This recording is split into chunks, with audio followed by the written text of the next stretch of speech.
Today's show is sponsored by the Airbnb Kickstart course.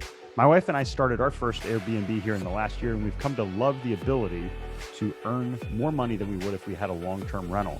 If you're interested in starting your Airbnb business with little money, scaling your Airbnb business, or just learning tricks about the industry in general, check out our Airbnb course at nextlevelincome.com/Airbnb. That's AIR, the letters BNB, and you'll get a 20% discount code. On today's show, we have Kelli Garrett.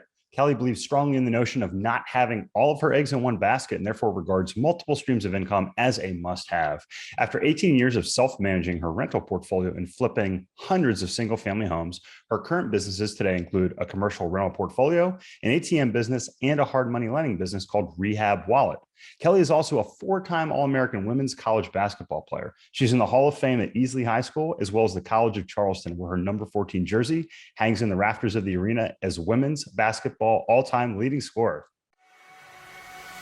Welcome to the Next Level Income Show, where it's our goal to raise your income, investments, and life to the next level with your host, Chris Larson.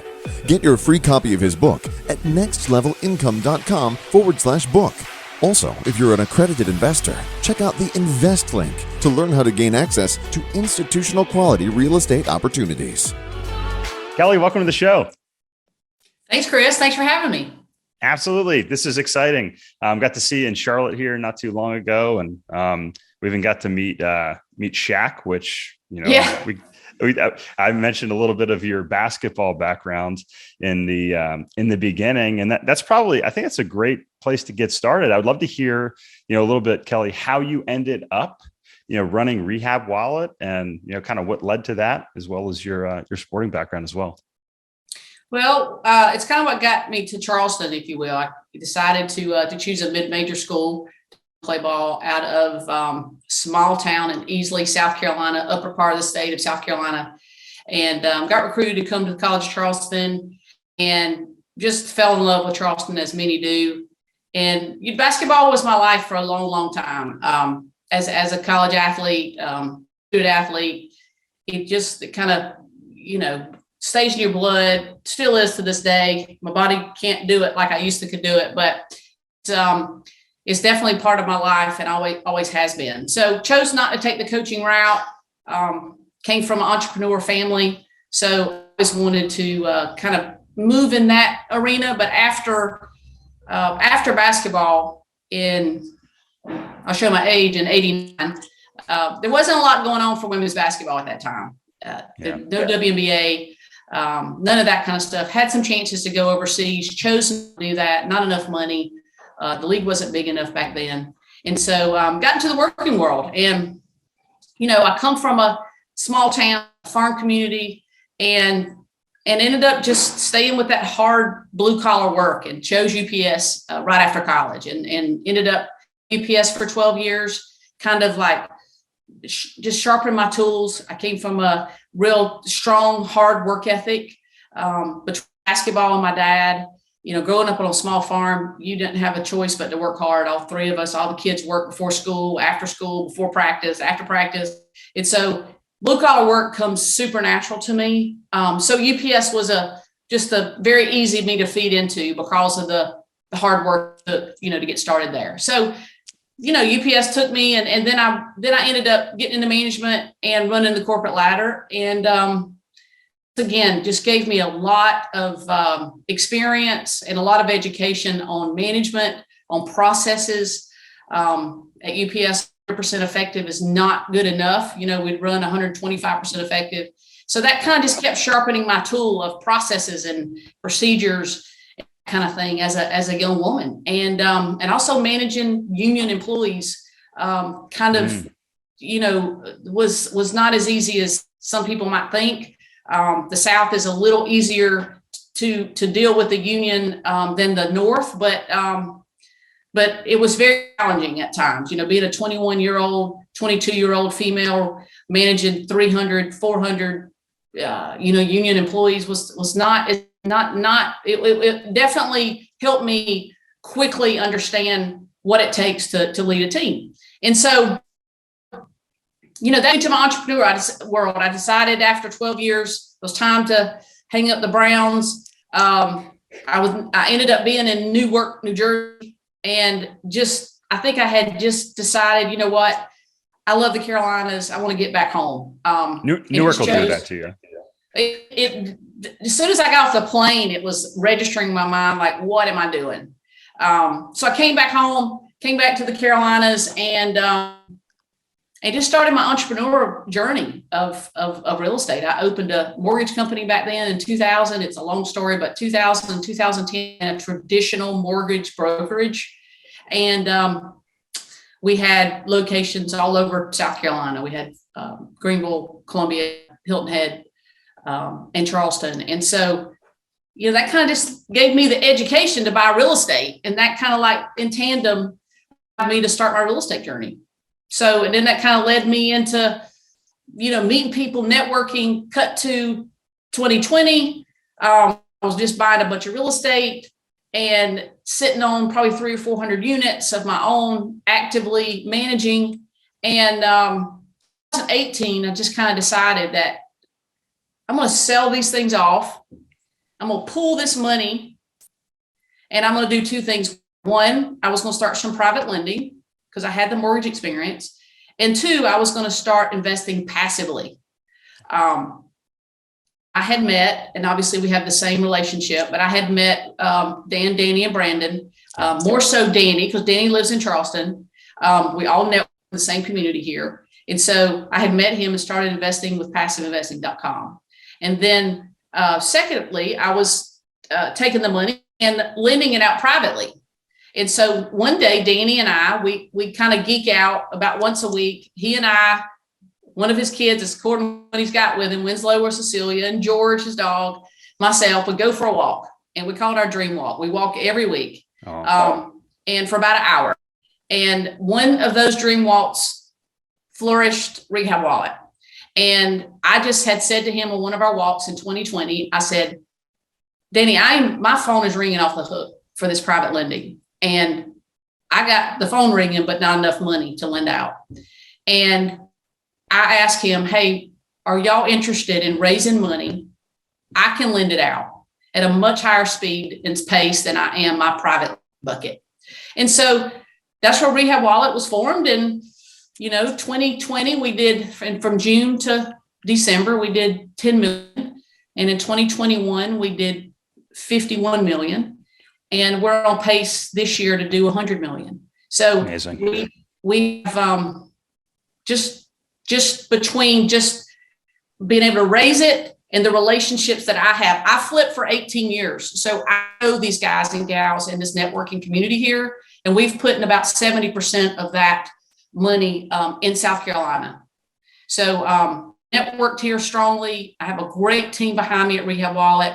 And that's my job. My job was to form the team, lend it out, and to get the clients, the processes, the processor, then we got to collect the payments. So we got to have a servicing department. So I've set up the department and have great players to run it now. So we're off to some your team's awesome.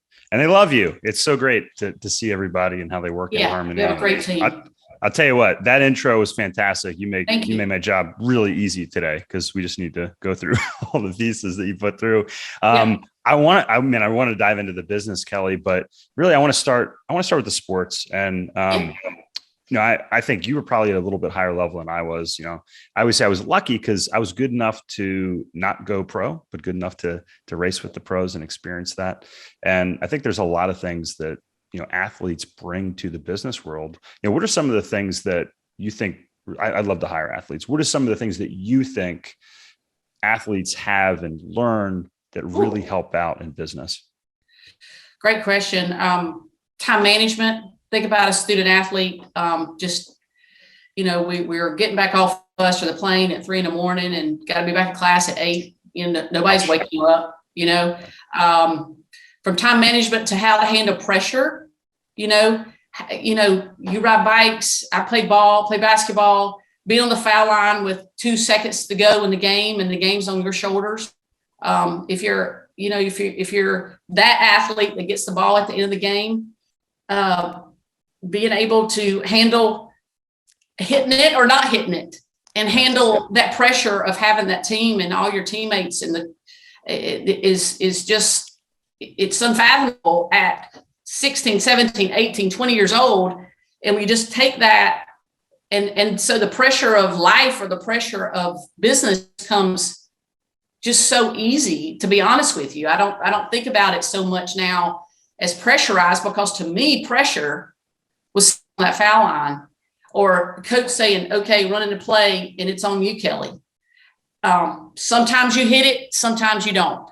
And you got to handle both of those. You got to handle keeping your feet grounded and not getting too cocky. And second of all, you got to handle defeat and not hit, and being okay with that. Yeah, no. And it's that whole process of, okay, this didn't go as well as we thought. You control it. You go back to practice the next day. You focus on what you can do. I always love the delayed gratification. It's so lacking in today's world. Everybody's like, it's like, hey, I want to listen to this song. You download it. You want a date, you go on an app now. Like it's just, you want food, you go on DoorDash. Everything is at your fingertips. And as athletes, that's not the case. You got to work at it. It's not easy to just achieve something. I think, being able to build that plan, discipline to execute on the plan, the practice, and the pressure, like you said, is so important. And that's why I hope that we don't water the sports world down, and we let children go through that, because it's not, we're not working on farms for the most part anymore. No, I totally agree. Again, that was one reason I don't think I could get in coaching. I don't know that I have patience for that, because I just think that if you apply yourself and take enough action, because obviously I've seen you've seen me, we don't have the long arms and the big hands and the physique that a lot of people have. We just make do with what we have. So we have to be able to deal with, go down and get that work ethic. And I'll outwork you. And, I'm sure you feel the same way. You'll outwork me, where there's other people out there that have a longer, leaner, better body. That how can I outpace you is some of the questions, And I still talk to, like, even the College of Charleston to this day. I hold a scoring record. I'm almost 55 years old. I have a cold scoring record at the College of Charleston, and I go down there and speak to the players to this day and ask, how did it happen? Look at me, look at my body and look at your body. I weighed 150. I weigh 150 now. I'm 5'10". I was about 5'10" there. But how does that happen? I don't understand that. But we just, all I do is we can challenge these young people to just go down deep and work hard, because taking action is all it is. And staying in there and riding that bike over and over, even when your legs are dying and feeling like you're going to die, can't go another step, but we just stay in it and stay at it. We don't, either we're too stupid to get out of it or something, but we want these results that only hard work will give you. Yeah. I think that's great. And yeah, it's like, and the fact that, you get knocked down, right? Like I'm sure you got many instances where you were down in the game and you came back to win, and, you think it's all over. And same thing. Like I've been off the back in the race and then winning because I didn't give up. I didn't hang my head and say, well, that didn't work, and that's what business is about. I think you mentioned entrepreneurship. Being an entrepreneur is about failure and learning from failure. And I think that's the big thing, learning to lose, learning to fail, and learning to come back, after that failure is so important. So you were in the lending industry, you're in the mortgage industry, and talking about like getting knocked down. So the Great Recession, right?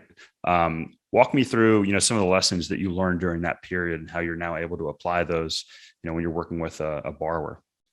Goodness, that was, it was very difficult. We started my first lending company in 2000. And so we were. Which that was the Wild West. That was like 2000. It was like, it was crazy. Yeah. We could stated income, lots of stated income. Ninja loans. If you had a 720 credit score or over 700 credit score, we could do 100 financing. And don't even bring me your W-2. Don't care about it. As long as you have 700 credit scores, we can do 100% financing. State your income. $7,000 a month, whatever it took to make the deal work. There's programs everywhere like that. Then it got 2006 and 7. It was really, really, really on chain with those programs. Every bank had them. Every single bank had them. And I was lending them out. And then, we were doing probably about 60 to 70 loans a month at that time. And it went and probably had, and we brokered back then. So if you came in and wanted a loan from me, I would look at your credit score and decide what bank I was going to send you to on what price they were giving me for the day. Okay. If I give me back in the day, it might be 6%, but they left enough on the bone for me to sell it to you at 6.25%. Called yield spread. So I could have made that yield as well as my 1% origination fee. Well, those 60 loans, so those banks were coming in, they walk in my place of business, my brick and mortar, and bring us coffee and bring us snacks and want us to use all their wholesale rates.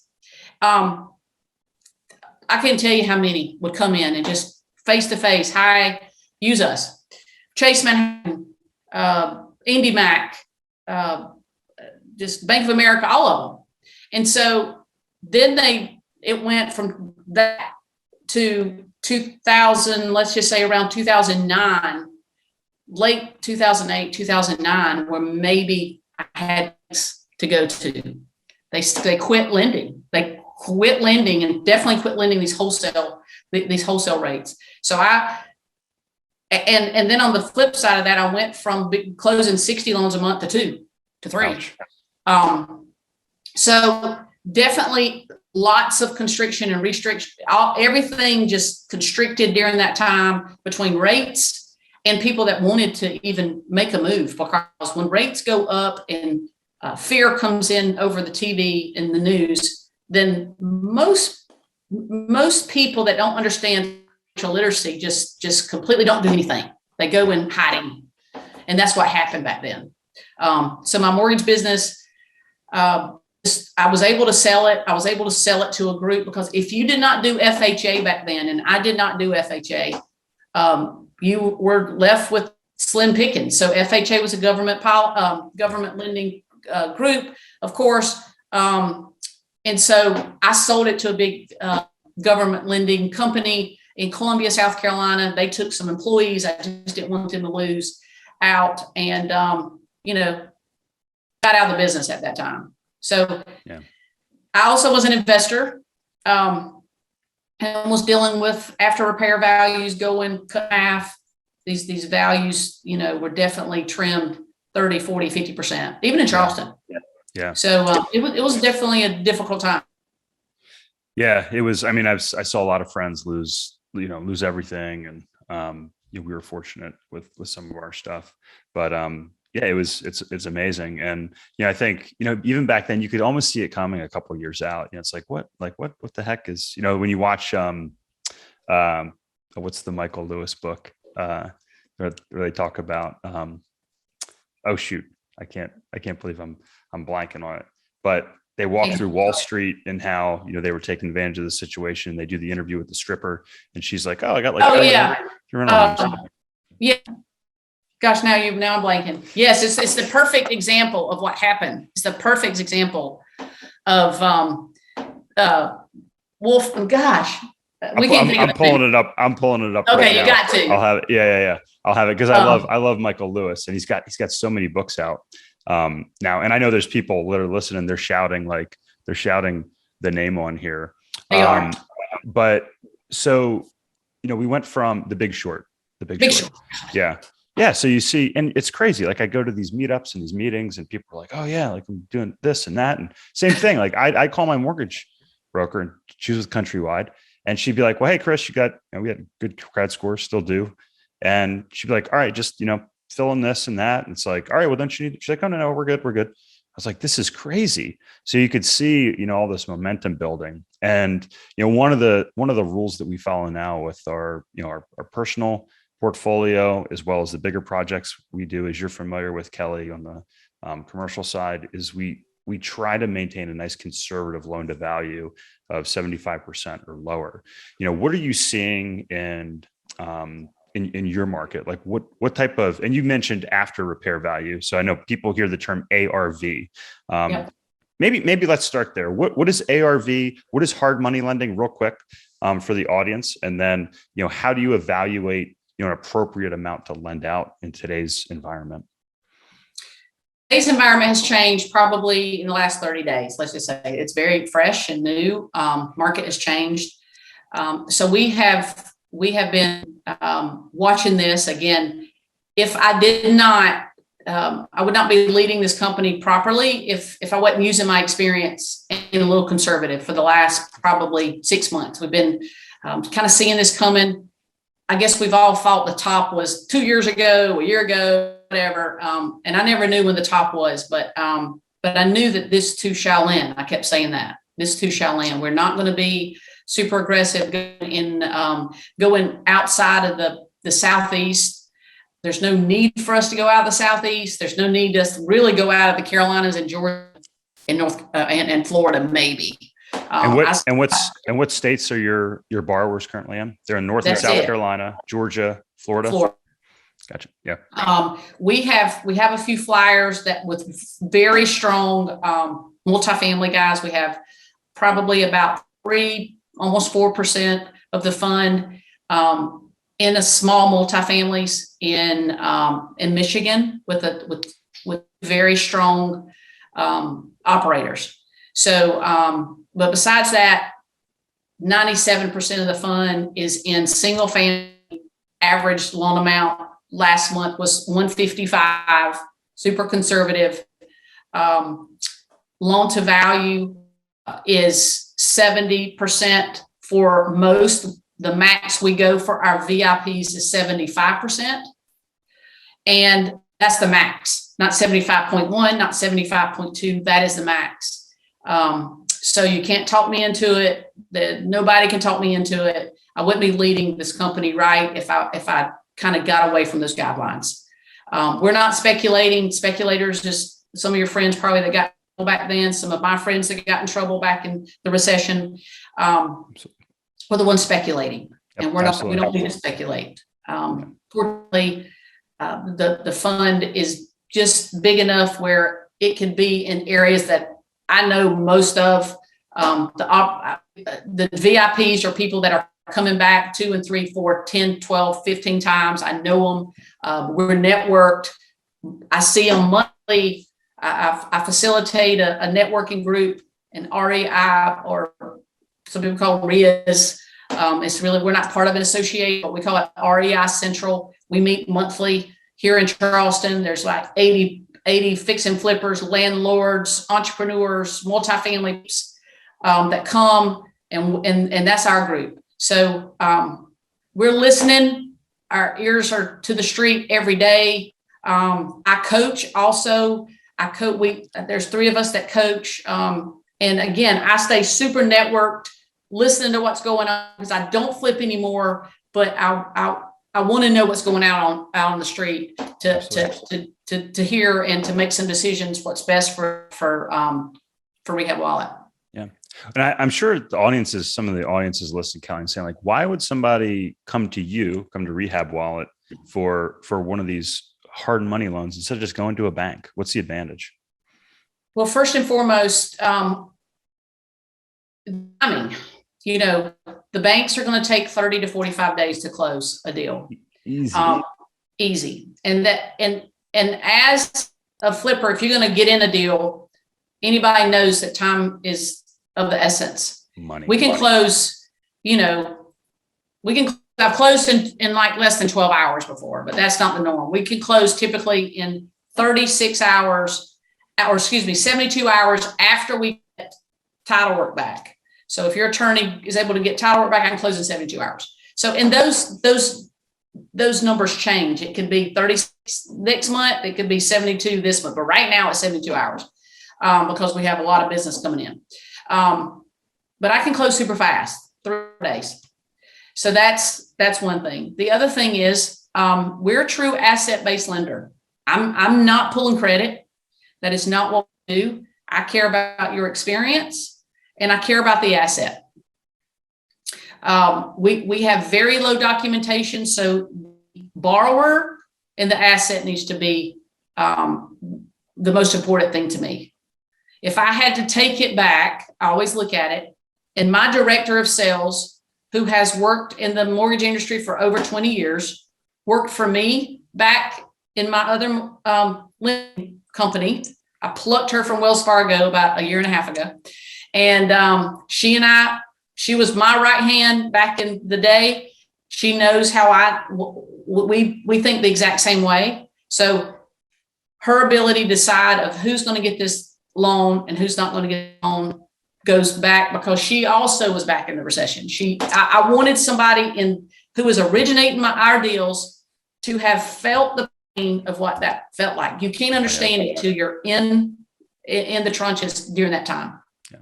No, agreed. I still think people think that it's not going to happen. Things aren't going to change. I still think that there's lots of people out there that way. Well, and I agree. And I think, I think this helps to drive the real estate cycles, because, as you have credit expansion and contraction, which is kind of the underlying thing, you also have people that have not been through that. And like my parents lost their jobs during the savings and loan crisis in the early 90s. I watched the stock market and the real estate market contract in the early 2000s, and obviously the Great Recession. And if you haven't had that experience, it's really hard, just like you said, if you haven't stood there with the ball in your hand with, as you watch the clock tick down, you don't know really what it feels like. So what happens when a loan goes bad, Kelli? When the loans go bad? Yeah. What do you say? What happens when a loan goes bad for you? Well, we'll foreclose. Just as easy as that. I mean, we have them sign at closing a particular form that will help us expedite the foreclosure process, but we have to go through the foreclosure. In every state that we're in is different guidelines and different specifications to do that. We have attorneys in each, and we have that was one of our last hires, was a compliance director to handle just the compliance, because I'm honestly, I expect a few. We have 0 defaults now, but I'd be silly to say, if you're shooting as much as I shot, a few's not going to go in, right? A few's going to go in, and a few's not going to go in. Just a few didn't go in. So we're shooting a lot right now. We have close to 300 loans on the street. So something is going to happen, and we have prepared for one to come back, for somebody to not make their payment.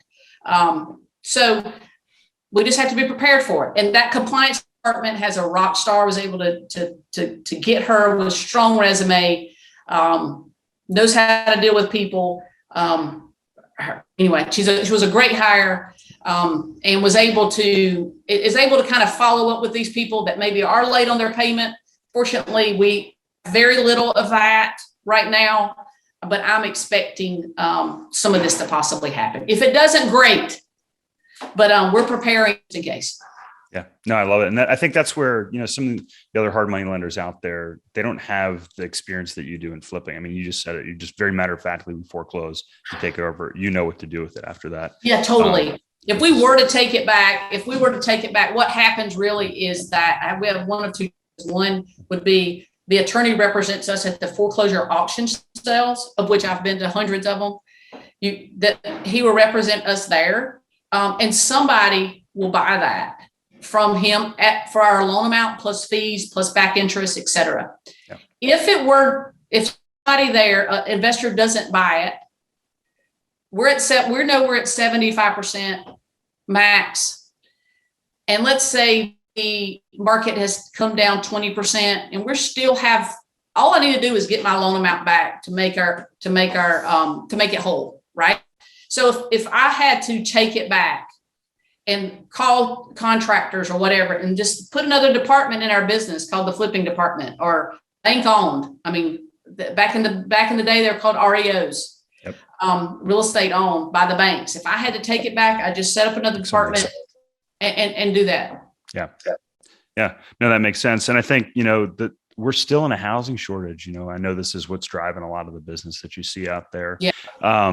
maybe you can address some of the challenges of today's market, both on the supply side as well as the credit side, the rate side. What are you seeing from your borrowers, and where do you kind of think we're going, in the near future, in your opinion? I know we don't have crystal balls. Yeah, gosh. Right now, inventory is still low in the counties that we serve. I was tracking something. It's super low. Yeah, it is. Days on market are still less than double digits. Average days on market, that's still super low because inventory is allowing for these days on market. Back up in our loan amount that we're in. We're that 200 to 250 and below. That's our average loan amount. That's pretty low. Like that's pretty. I mean, because the average. What's the average home now in America? 350 to 400. Is that right? A little over 400. It's over 4 now. Wow. Yeah. It is. It's that blue collar world that everybody can. Let's just say that people start losing jobs, and we're seeing it in some areas. Those people that were wanting to buy that $400,000 home, they're going to buy that 250 now because rates are up. Things are happening. They've lost their jobs. Maybe they can't get back into that high level job that they were in. So I feel comfortable in that 250. And if something were to happen and we had to take over and we had to start this REO group or department, I could rent those. Yeah. Those are great rentals.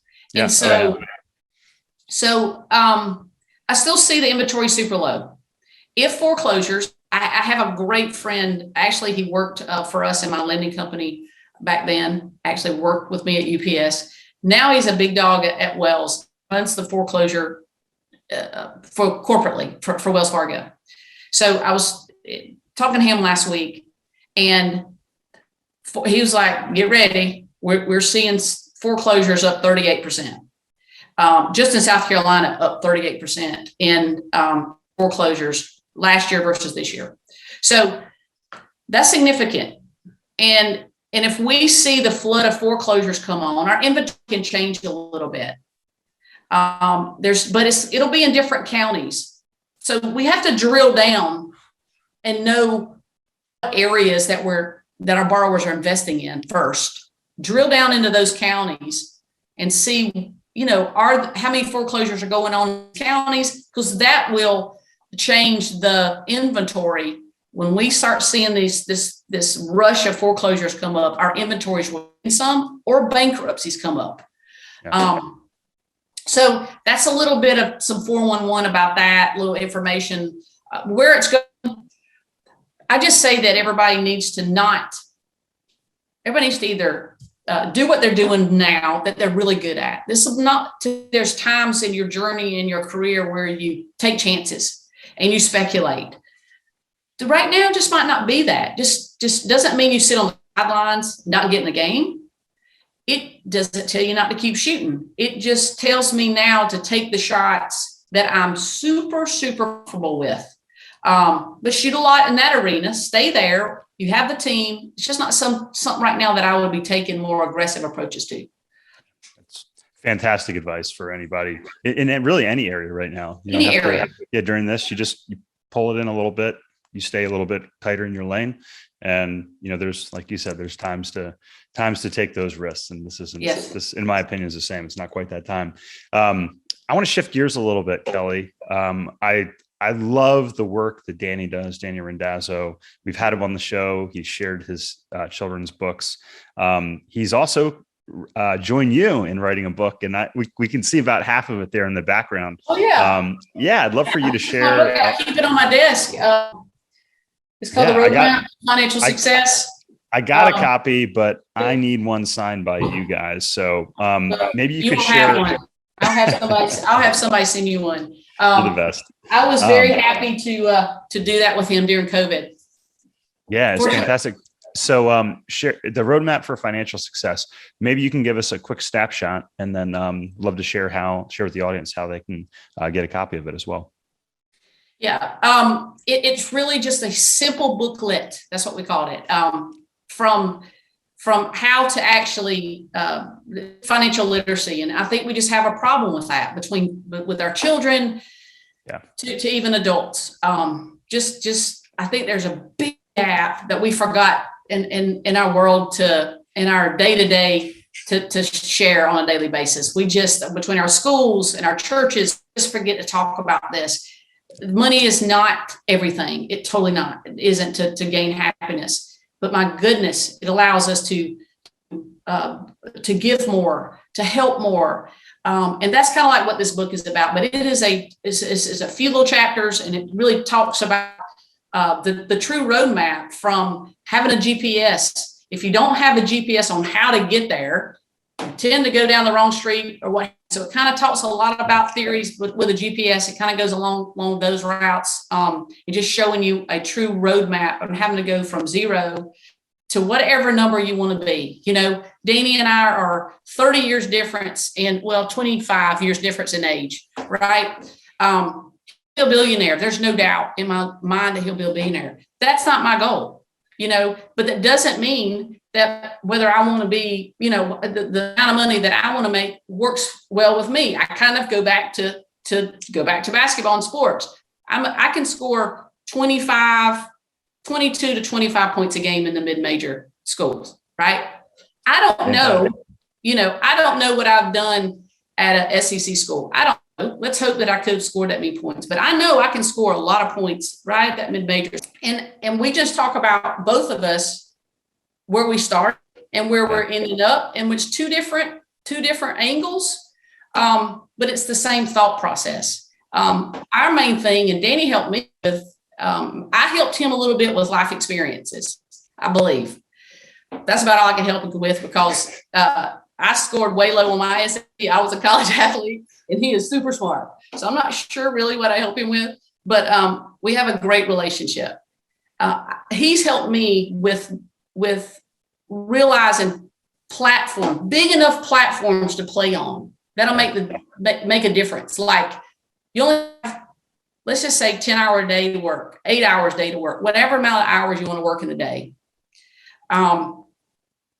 It's just as hard to run a $100,000 company as it is to run a $100 million company. Honest to God, it's almost easier to run a bigger $100 million company than it is, because you have 10 out of 10s that want to work for you on a $100 million company than to run this $10 million company or $100,000 company. Yeah. So you have 10 out of 10s working for you every day. That's going to help you and guide you as the leader, honestly. So it's 1,000 times easier. So if Danny's done anything for me, which he's done a lot for me, it's just showing me how to play in a big enough game where it matters.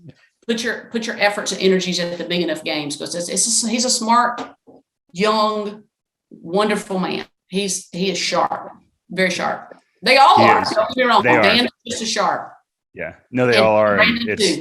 They're all wonderful people, and it's a real pleasure, and I feel very fortunate to have the relationship and the partnership with all of them, as well as you. And I encourage everybody to read the book, as well as, the children's books are great. If you have kids, check out Danny's children's books. You can check it out. nextlevelincome.com/kids. We have 5 tips on how to teach your kids how to be money pros, and Danny's books are linked in there as well. Kelli, please share with the audience how best to stay in touch with you, learn more about Rehab Wallet. Yeah, find the book. Obviously, it's on Amazon. You can just Google it there. We'll link it right down here as well. Perfect. I'm a simple one. You can find me at Kelli, Kelli, rehabwallet.com. Contact page at rehabwallet.com. There is an invest tab on rehabwallet.com as well, if you're interested in investing in the fund. As a borrower, if you're looking to borrow some money, we didn't really get into that. I forgot to kind of touch on that. Why hard money? It's super fast, get you in, get you out. You want to refinance me out as quick as possible, because I'll be a lot more expensive than a bank, but I'm going to be quicker and faster, get you in the deal to be able to rehab it, and then you refinance out if you're looking to hold it, or you flip it to get your money back out. But that's the rehabwallet.com page where all the borrowers upload their contract and fill out the borrow tab information. I'm on Facebook and Instagram, Kelli.Garrett too. And my personal website is garretventuresgroup.com, where you can see everything that I do. Again, we coach and we're on podcasts. Rehab Wallet is a portion of my company and a big deal of what I do every day. And it's been a big enough platform for us to play on. And it's actually been a great company, and we've been able to do a lot with it so far.